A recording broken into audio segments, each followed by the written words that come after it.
Dealt is a narrative-driven experience which delves into the ups and downs of Ox the Fox and their coffee shop. So you explore their story using unique card conversation mechanics, and with each hand leading to a different story to be discovered. It does share a lot of DNA with kind of adventure games, but the difference is that you get to see the whole conversation, like how it lays out, like those emotion cards and the response cards. And you need to be very intentional with your cards, because like you get dealt 3 from your deck, and each time you play one, it replenishes from your deck. So like something that kind of set it apart from other adventure games is, you wouldn't really, if you pick a choice in a conversation, you don't need to be usually worried about like, oh, if I pick this choice now, I won't have that choice next. So you're kind of like trying to hold your cards and use them when they're best applied. So it was really, really fun to work on this mechanic. It was quite challenging because we changed the setting and, we changed the number of characters and stuff, but I'm really proud of how it developed. So we started by brainstorming, like there were 3 separate ideas. It was the seaside town, which was heavily inspired by Studio Ghibli, Luca, the Pixar film. And then there was like a Japanese city pop aesthetic, and then a cyberpunk aesthetic. And then we were going through deciding what would be the best look. So like the first week of the program, we spent most of the time brainstorming. We had like multiple sessions together, and we're spread over different time zones. So we kind of like came back together multiple times throughout the week, and like through our mood boards and kind of talking about like what genres we liked and what we might want to explore more, we kind of came to this like idea of like card based. At first it was a detective game, so you'd be going around like collecting cards to like solve a mystery. But as we talked about that more, we were kind of like, a mystery game, like it would be fun, but it's incredibly difficult to like write, test, iterate on and stuff. So maybe it's like out of the scope of the project. We'd already established that the Fox would be working as a barista. And because I'd already done work on like a bakery before, it was just the most logical thing to do going forward, because I could do a coffee shop pretty quick, and it took us about 2.5 weeks in the end to make the coffee shop. So long time ago, when I was a child, I'd learned Music 2000 on the PlayStation. So from all those years ago, I carried that experience into GarageBand on my tablet, and I just created some music that sold the vibe that we were going for, like the coffee shop theme, and then I created 2 extra themes like the island town and then like a more sinister sound. So yeah, that's what I did. And then like it was some going back and forth between myself and Eva, seeing which one was the best one. Yeah. So we ended up scaling down basically to this like one really tight like conversation with one character in one location. And yeah, that's how we came to our concept. We were really proud of our rescope and how we just kind of reimagined the game and pulled it together in such a short amount of time after going from like an outdoor location to a completely indoor location. So we're all really proud of Ellie's environment and how quickly she made that and just how impressive it was. I spent the characters, like I'd never made a character before. So it came out pretty well considering. When I first did it, it was like this monstrosity of like a seal character, like I don't even, like an oval with a flat butt. It was bad.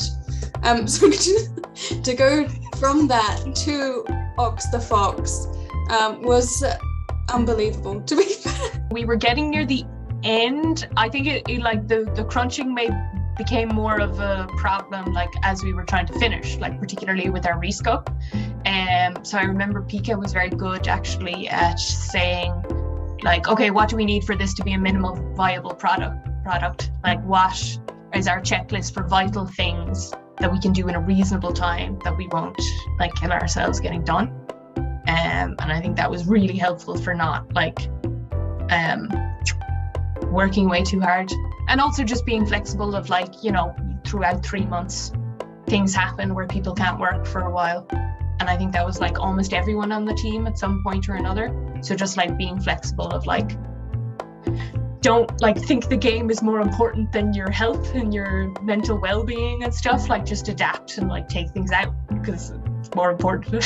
The whole program has made me feel like much more legitimate, like I'm a real part of the industry, like taking aspiring out of my bios and stuff. So it's just like given me much more confidence. Like the amount of people that I've met, like our peers in the program are amazing, and it's so good like to feel that those people that are that talented are your peers is like a huge confident boost. And like just being around all that like creativity and talent is like really motivating and really exciting. I just saw the application for the summer program on my Twitter and I was like, oh yeah, I should apply to that. Seems really, really nice there. Maybe that will help bring me my confidence back. So I applied and now I've met Aoife, I've met all the co-coven staff, and I have like a completely changed outlook, way more positive. There's like a whole team of people that just are trying to help, be supportive, be super kind. As the years passed, I always wanted to work in games, and I realized like I just needed to go back.